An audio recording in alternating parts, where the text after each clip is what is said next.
Dude, we're gonna wrap this up in 57 minutes. We're not going to 1 hour. No, that's good. I don't know how he does it. I listen to them, and it takes me like 2 weeks because you're like on, and then like you just got to fast forward the shitty bits. Well, I go through periods where I'm like just devouring them one after the other, and then I go through periods where I'm like, I'll see one, and I go 3.5 hours. I go, not this month. No, I'm not doing it. So, because I reckon, I actually genuinely think, because I was talking to somebody about podcasting, and I get asked, should I start a podcast from people because they've had podcasts? I mean, I've had a podcast for a while. Yeah. And I always say to them, only if you want to do it for a hobby or you have plans to I forgot my point, but I'll tell you what I was going to say. You're almost there. Plans to monetize it through a product that you sell. Yes. What I'm trying to say is, I tell people you should start a podcast if you really want to do it, but don't really expect to monetize it super well. Totally. Especially through sponsorship. You can monetize podcasts through selling your services really well. And the point I was trying to get to was, I've listened to, because people, you listen to 3 hours of someone in your head, you fucking trust and like that person. Yes. You know what I mean? Which you with a marketing background, that's half the battle won. Yeah. And then Rogan is actually, I reckon in the last 10 years, an aggregate of the male voices I've heard inside of my earlobes, he dwarfs my father, beats my brother, and fucking is probably like more than any of my best mates. Yeah, no, you know what I mean? Dude. That's a wild concept. But that's podcasting. Yeah. And so whether it's Rogan or whoever you're listening to, I try and explain this to and I'm sure you've tried to do this too with clients or people who want to sponsor my podcast. I'm like, first of all, I say, do you listen to podcasts? Because if they don't understand the world that we're living in. Yeah, that's right. This is someone who you're walking around with. This is someone who you trust. They're a part of your routine. And that's why the uptake from podcasts is so strong, because you're actually listening. So, podcast promo, it's only going to build exponentially.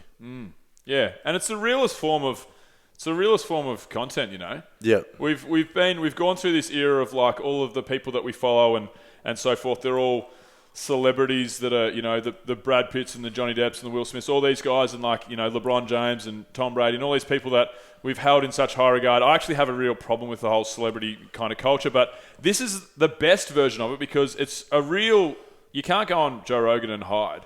You can't pretend that you're somebody else, Yeah, man. You can't have a threat.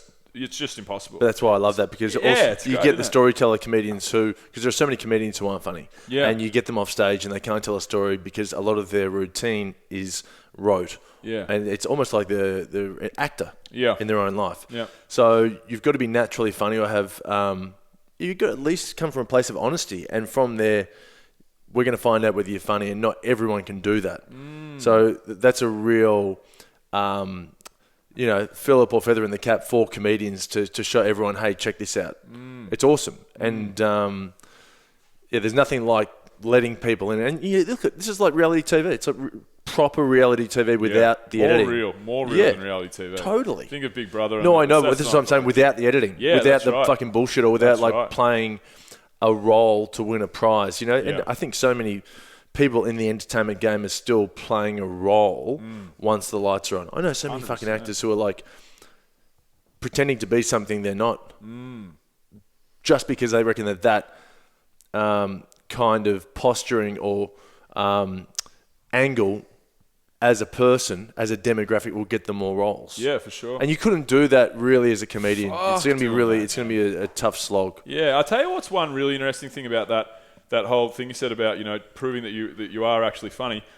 One of the guys we mentioned earlier, Sebastian Maniscalco, have you ever listened to him on a podcast? Yeah. I really like him. Yeah. But his persona, from his on-stage persona and his performance that he puts on, compared to him sitting down, could not be more, chalk and cheese. And I was like, I don't really care, because when I watch him, I'm like, this is one of the best things I've ever seen. Sure. But he's such a reserved, quiet. He even seems shy. It's a really... Well, he's already come out and said he's a introvert, shy person. But he's funny because we've already seen him be funny. If he hadn't, front loaded our brains with we'd like, you know what I mean? You'd be like, who's this bloke? You're like, this guy's not... But he's still funny to listen to on the podcast, and I love those real conversations. Yeah, no, me too. I know. I think he's a great guy. And I don't need to be laughing at everything that's like Rogan. Yeah. Rogan's. I don't think he's funny on his podcast. He's witty and he can be funny. Yeah. But he's just an interesting dude, and that's totally fine by me. It was just like Theo. I think is an example of someone who's funny 365 days of the year, 360 degrees. Yeah. Everything about him is ridiculous. Yeah. And he, even at his most realist, he's just incredibly. He's nuts, silly. though. He's nuts because I've listened to. Truth be told, I've only listened to Theo recently in the last 2 or 3 weeks because I wanted to listen to either an interview with Sebastian Maniscalco or David Spade or someone like that. He had Spade on his show. Yeah. So epic storyteller, funny dude.